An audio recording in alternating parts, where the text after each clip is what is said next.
Þið voru grátlega nálægt í að ná jöfnunarmarki, svona hvernig metur þetta eftir leik?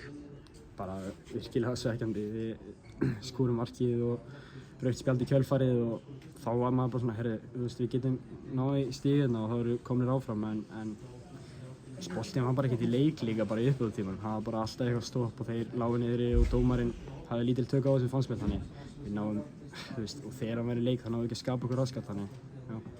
Svona, byrjar á bekknum í dag, kom þér á óvart? Nei, það kom mér ekkert svo sem á óvart.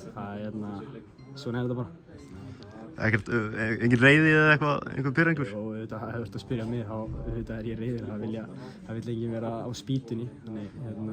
En ég svaraði fyrir mig í dag og maður hefur þurft að upplifa þetta ofta að vera á bekknum sem gríðarlega svekkjandi en svona þetta. Einmitt kemur inn á í stöðunum 2-0 og bara nokkrum mínútur seinna búinn að skora. Hvernig getur lýst þessu marki fyrir okkur?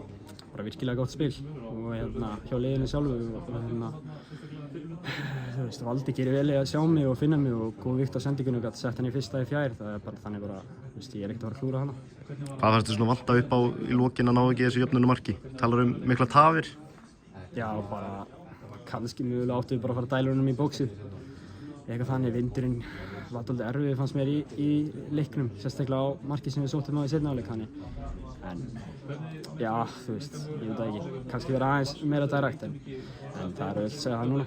Það hefur verið einhverju orðrómar að Djurgården hafi áhuga á þér, mætir í dag og skorar, það svona hlýtur að kýtla aðeins. Já, auðvitað. Það er náttúrulega bara fyrst og fremst heiður að hafa áhuga og ég hef svo sem ekkert með það í huga þegar ég var komin á völlinn. Mér langaði bara að ná í stiginn og mér langaði að spila eftir áramót í þessari vinspilskeppni, þannig ég var svo sem ekkert að hugsa það í dag.